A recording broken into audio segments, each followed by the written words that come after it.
अस्सलाम वालेकुम। Assistant professor Bilkis Akhtar आपसे मुखातिब है। HED की हिदायत के मुताबिक ऑनलाइन लेक्चर्स शुरू कर रही हूँ ताकि लॉकडाउन में तालिबात को पढ़ने के मौके मिलते रहें और वो इल्म के हसूल को जारी रख सकें। चले शुरू करते हैं पहले नसरी सबक मुनाकिब-ए-उमर बिन अब्दुल अज़ीज़ से। मुनाकिब-ए-उमर बिन अब्दुल अज़ीज़ ये अल्लामा शिबली नुमानी हैं। उन्होंने लिखा है, अल्लामा शिबली नुमानी 1857 में ज़िला आज़मगढ़ के एक गाँव बंदोल में पैदा हुए। वालिद शेख हबीबुल्लाह आज़मगढ़ में वकील थे। इब्तदाई तालीम आज़मगढ़ से हासिल की। 19 बरस की उम्र में हरमैन शरीफैन का सफ़र किया। वालिद के इसरार पर वकालत का इम्तिहान देना चाहा, लेकिन तबीयत का रुझान ना होने की वजह से छोड़ दिया।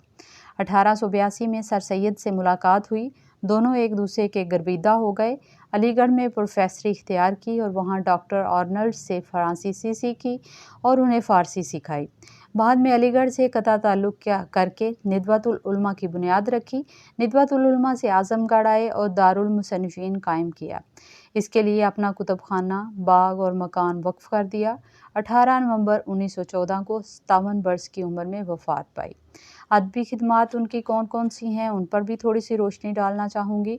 सीरत व सवाने उन्होंने लिखी, अल मामून, सीरत उन नामान लिखी, अल फ़ारूक लिखी और सीरत उन नबी सल्लल्लाहु अलैहि वसल्लम लिखी, जिसको मुकम्मल बाद में उनके एक शागिर्द ने किया। फ़लसफ़ा व कलाम, इसमें आपने जो है वो इल्मुल कलाम, अल कलाम, अल गज़ाली, सवाने मौलाना रूम लिखी। अदबियात, इसमें मुआज़ना, अनीसो दबीर और शेरुल अजम लिखी। सफ़रनामा मिस्र और रोम व शाम लिखा और तारीख़ में तारीख़ इस्लाम मज़ामीन आलमगीर लिखी। अभी इससे आप अंदाज़ा लगा लें, मैंने एक मुख्तसर सा तारुफ़ आपको बयान किया है अल्लामा शिबली नुमानी का, कि किस कदर जो है वो उनको तारीख़ पर, सीरत व सवाने पर, फ़लसफ़ा व कलाम पर, अदबियात पर किस कदर उन्हें जो है वो अबूर हासिल था। यही वजह है कि हमारे वो मशाहिर, हमारे वो हीरोज़ जिन पर जो है वो एक समझे कि एक ज़माने की एक गर्द पड़ चुकी थी, उनको उन्होंने जो है वो तारीख़ के औराक से निकाला और हमारे सामने जो है वो उनको ज़िंदा जावेद हस्तियों की सूरत में पेश कर दिया। इसमें उमर बिन अब्दुल अज़ीज़, जिनको खलीफ़ा सानी हज़रत उमर बिन अब्दुल अज़ीज़ की मुनासबत से जो है वो याद भी किया जाता है, उनके मनाक़िब, उनकी खूबियाँ जो हैं वो बयान की गई हैं। सबक का आगाज़ करती हूँ। अल्लामा इब्न जौज़ी ने जो मशहूर मुहद्दिस गुज़रे हैं, हज़रत उमर फ़ारूक और उमर बिन अब्दुल अज़ीज़ के हालात में एक किताब लिखी थी जिसका नाम सीरतुल उमरैन रखा था। हमने ये किताब मिस्र में कुतुबखाना खुदाविया में देखी थी, जिससे अल फ़ारूक के लिए बहुत से मुफीद मालूमात इंतखाब किए थे। अल्लामा मौसूफ़ ने इस किताब में सिर्फ़ इन बातों को लिया है जो ज़्यादातर इनके अखलाक और अदल इंसाफ से वास्ता रखती हैं। चुनांचे हम चंद वाक़यात को इस मौका पर नकल करते हैं और इनमें हज़रत उमर बिन अब्दुल अज़ीज़ के वाक़यात और हालात में सबसे ज़्यादा जो चीज़ काबिल लिहाज है वो गैर मज़हब वालों के साथ इनका तर्ज़ अमल है। उमर बिन अब्दुल अज़ीज़ मज़हब के मुजस्सम तस्वीर थे। मज़हबी हैसियत से इनको उम्र सानी का लक़ब दिया गया, इसलिए गैर मज़हब वालों के साथ इनका जो तर्ज़ अमल था वो इनकी शख्सी हालत नहीं बल्कि मज़हब इस्लाम का असली तर्ज़ अमल है। इन वाक़यात में से हम एक वाक़े का ज़िक्र करते हैं। एक चीज़ की मैं यहाँ वज़ाहत कर दूँ कि सबक की जो है वो रीडिंग के दौरान इसके मैं आपको जो है मुश्किल अल्फाज ही बताऊँगी। बाकी जो इसकी तशरीह वगैरह है वो नेक्स्ट लेक्चर में इसके सियाक़ो सबाक़ और तशरीह वगैरह जो है वो हो जाएगी। अब इसके मुश्किल अल्फाज, इस पैराग्राफ के मुहद्दिस कहते हैं हदीस का इल्म रखने वालों को, हदीस लिखने वालों को मुहद्दिस कहा जाता है। सीरतुल उमरैन यानी दो उम्रों की सीरत।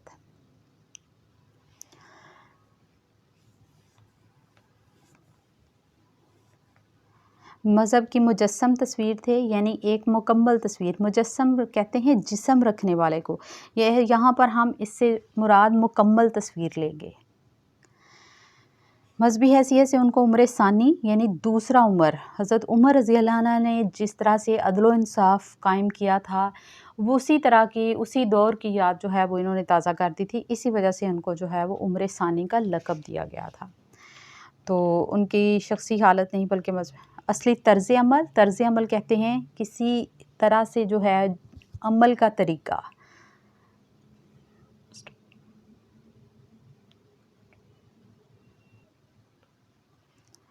ایک دن عمر بن عبدالعزیز مسند خلافت پر متمکن تھے۔ ایک عیسائی نے جو حمص کا رہنے والا تھا دربار میں آ کر یہ شکایت کی کہ خلیفہ ولید بن عبد الملک کے بیٹے عباس نے میری زمین پر زبردستی قبضہ کر لیا ہے۔ عمر بن عبدالعزیز نے عباس کی طرف دیکھا۔ عباس نے کہا یہ زمین مجھ کو خلیفہ ولید نے بطور جاگیر عنایت کی تھی، چنانچہ اس کی تحریری سند میرے پاس موجود ہے۔ عمر بن عبدالعزیز نے عیسائی کی طرف مخاطب ہو کر کہا تم کیا جواب دیتے ہو؟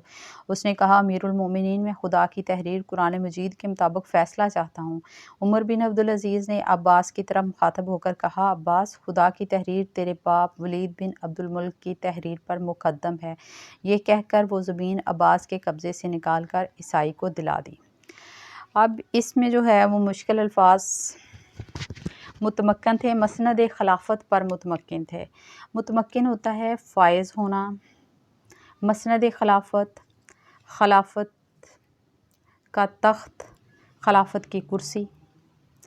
اس کے بعد ایک شہر کا ذکر ہے جو ایک عیسائی نے جو حمص کا رہنے والا تھا۔ حمص جو ہے وہ شام کا ایک شہر ہے، اور اس میں ہے تحریر ولید بن عبد الملک کی تحریر پر مقدم ہے یعنی افضلیت رکھتی ہے، برتر ہے اور بہتر ہے، اور اس کی ہی پیروی کرنی چاہیے۔ اگلا پیراگراف ہے ان کا ایک اور کارنامہ نہایت قابل قدر ہے، سلاطین بنی امیہ کی ناجائز کارروائیوں کا مٹانا تھا۔ سلاطین بنی امیہ نے ملک کا بڑا حصہ جو زمینداری کی حیثیت سے رعایا کے قبضے میں تھا اپنے خاندان کے ممبروں کو جاگیر میں دے دیا تھا، جس طرح سلاطین تیموریہ کے زمانے میں بڑے بڑے صوبے شہزادوں کی جاگیر میں دے دیے جاتے تھے۔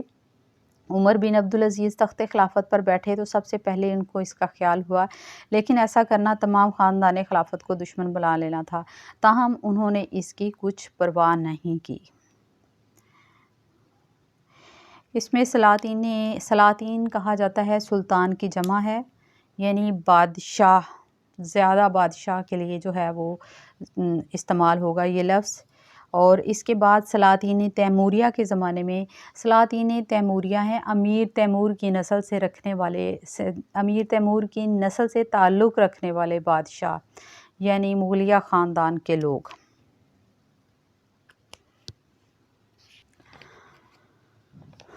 یہ پہلو نا مشکل لفظ تے کر لی۔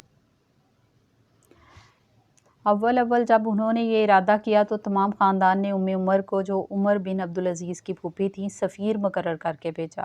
انہوں نے حضرت عمر بن عبدالعزیز کے پاس جا کر کہا کہ تمام خاندان برہم ہے اور مجھ کو ڈر ہے کہ عام بغاوت نہ ہو جائے اور لوگ ہنگامہ نہ کر دیں۔ عمر بن عبدالعزیز نے کہا میں قیامت کے سوا اور کسی دن سے نہیں ڈرتا۔ وہ مایوس ہو کر چلی آئیں۔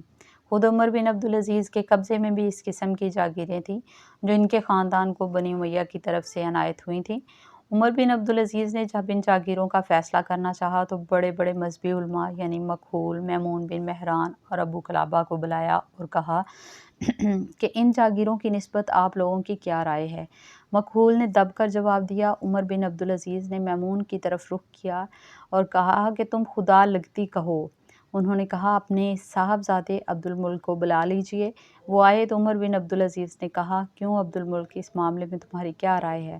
انہوں نے کہا سب واپس کر دینی چاہیے ورنہ آپ کا شمار بھی انہی ظالموں اور غاصبوں میں سے ہوگا۔ اب اس میں جو ہے وہ تمام خاندان برہم ہے۔ برہم کا لفظی مطلب ہوتا ہے ناراض، خفا، غصہ کرنا۔ اور اس کے بعد ایک اور مشکل لفظ اس پیراگراف میں آیا، بلکہ جو ہے وہ اس کو یہ ہے تم خدا لگتی کہو۔ خدا لگتی کہنا یعنی سچی بات کرنا، کیونکہ سچ بات کرنا جو ہے وہ بہت زیادہ مشکل کام ہوتا ہے۔ اس وجہ سے جو ہے وہ انہوں نے اپنے بیٹے کی طرف جو ہے وہ خدا لگتی کہنا یعنی سچی بات کرنا، حق بات کہنا۔ ظالم اور غاصب ہوتا ہے غصب کرنے والا، کسی کی چیز کو جو ہے وہ طاقت کے زور پہ جو اس کا اپنا حق نہیں ہے اس پہ جو ہے وہ ناجائز قبضہ کر لینے والے کو جو ہے وہ غاصب کہا جاتا ہے۔ अगला पैराग्राफ है, उमर बिन अब्दुल अज़ीज़ ने अपने ग़ुलाम से जिनका नाम मुज़ाहम था, जिनको वो बहुत मानते थे, यानी उनकी बात भी मानते थे और उनको अज़ीज़ भी रखते थे, कहा कि लोगों ने जो ज़मीनें हमको दी ना वो इसके देने के मजाज थे ना हमको इसके लेने का हक़ था, तुम्हारी क्या राय है? मुज़ाहम ने कहा, अमीरुल मोमिनीन, आपको ये भी मालूम है कि आपके बाल बच्चे कितने हैं, यानी इनका गुज़र क्यों कर होगा? उमर बिन अब्दुल अज़ीज़ के आंसू निकल आए और कहा कि इनका मालिक खुदा है। यानी देखें उस वक्त के जो मुसलमान थे उनका किस कदर तकवा था अल्लाह ताला पे, कि एक तरफ मज़ाहम ने उनको जो है वो घरेलू ज़रूरियात का ख्याल दिलवाया है, लेकिन उनका पक्का यकीन था कि अल्लाह ताला जो है वो राज़िक है, मालिक है, और किसी दूसरे का हक़ लेके जो है उसको खाना, ये कोई जो है वो कोई अच्छी आदत नहीं है या कोई पसंदीदा आदत नहीं है इस्लाम में। तो इसके बगैर भी जो है वो अल्लाह ताला इंसान को जो है वो रिस्क देता है दूसरों के हक़ पे कब्ज़ा किए बगैर भी। मज़ाहम वहाँ से उठकर अब्दुल मुल्क फ़र्ज़ंदे उमर बिन अब्दुल अज़ीज़ के पास गए और कहा, बड़ा गज़ब हुआ चाहता है। उमर बिन अब्दुल अज़ीज़ तमाम ख़ानदानी जागीरों से दस्तबरदार होना चाहते हैं, यानी उनसे जो है वो ताल्लुक़ ख़त्म करना चाहते हैं, उन जागीरों को छोड़ देना चाहते हैं, लेकिन मैंने इनसे कहा कि अपनी औलाद का लिहाज कीजिए। अब्दुल मुल्क ने कहा, अस्तग़फ़िरुल्लाह, तुमने बहुत बुरी राय दी। ये कहकर अब्दुल मुल्क उमर बिन अब्दुल अज़ीज़ के पास गए। वो इस वक्त ख्वाब राहत में थे, यानी आराम फरमा रहे थे, नींद की हालत में थे। पहरे वाले ने कहा, तुम लोग अमीरुल मोमिनीन पर रहम नहीं करते, दिन भर में एक लहज़ा तो इनको आराम लेने दो। अब्दुल मुल्क ने कहा, तू जाकर इनसे कह तो सही। उमर बिन अब्दुल अज़ीज़ के कानों में ये आवाज़ पड़ी। अब्दुल मुल्क को अंदर बुलाया और कहा, जाने पिदर। ये पिदर जो है वो फ़ारसी ज़ुबान का लफ्ज़ है, जाने पिदर यानी बाप की जान।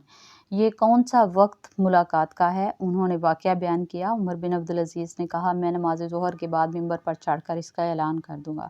अब्दुल मुल्क ने कहा, इसका कौन ज़िम्मेदार है कि आप उस वक्त तक ज़िंदा रहेंगे?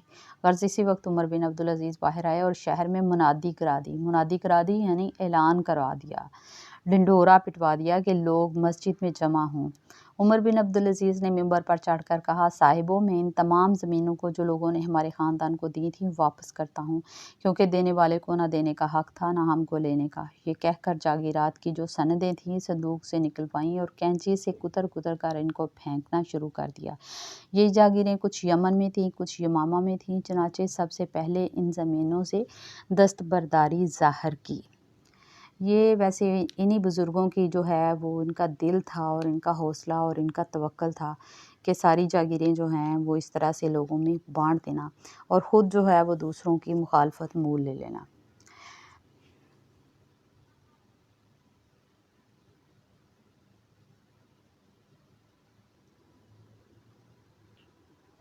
उमर बिन अब्दुल अज़ीज़ को तमाम ख़ानदान में इब्ने सुलेमान से बहुत मोहब्बत थी। वो अपनी जागीर की सनद लेकर आए कि मेरी ज़मीन आप क्यों छीनते हैं? फरमाया, पहले ये ज़मीन किसके कब्ज़े में थी? बोले कि हज्जाज के।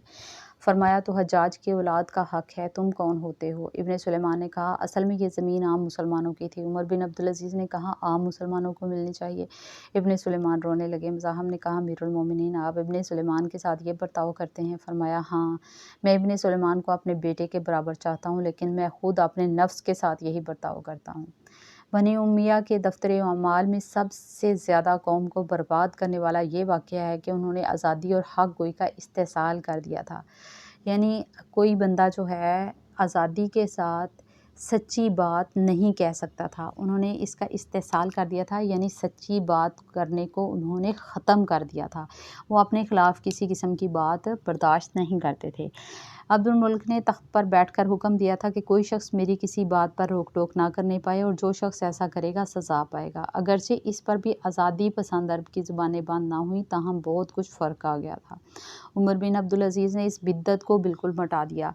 बिद्दत कहते हैं दीन में कोई ऐसी नई चीज़ ईजाद करना जो नापसंदीदा हो, लिहाजा किसी को जो है वो सच्ची बात कहने से रोकना भी नापसंदीदा फ़ेल है, चाहे वो हुक्मरानों के ख़िलाफ़ ही क्यों ना हो। इस वजह से यहाँ पर ये लफ्ज़ बिद्दत आया है। दो नहायत मुत्तदीन और रास्तबाज़ शख्स इस काम पर मुकर्रर किए। मुत्तदीन यानी दीन पर चलने वाले और रास्तबाज़ सीधे रास्ते पर चलने वाले, यानी ईमानदार कह लें और सच्चे और हक़ वो बंदे जो है वो इस काम पर मुकर्रर किए कि अदालत के वक्त इनके पास मौजूद रहें और इनसे जो गलती सरजद हो फ़ौरन टोक दें। इस तरह से उमर बिन अब्दुल अज़ीज़ अपना मुहासबा करते थे और इनके इस तर्ज़ अमल से लोगों को आम तौर पर जुर्रत हो गई थी और लोग नहायत बेबाकी से इनके अक़वाल व अफ़आल पर नुक्ताचीनी करते थे। मुहद्दिस इब्न जोज़ी ने बसनद ये वाक़या नकल किया है कि मुसलमा बिन अब्दुल मुल्क जो ख़ानदान बनी उमैया का दस्त व बाजू था, यानी मददगार था, और उसे एक अहम हैसियत हासिल थी और लोग उस पर इन्हिसार करते थे।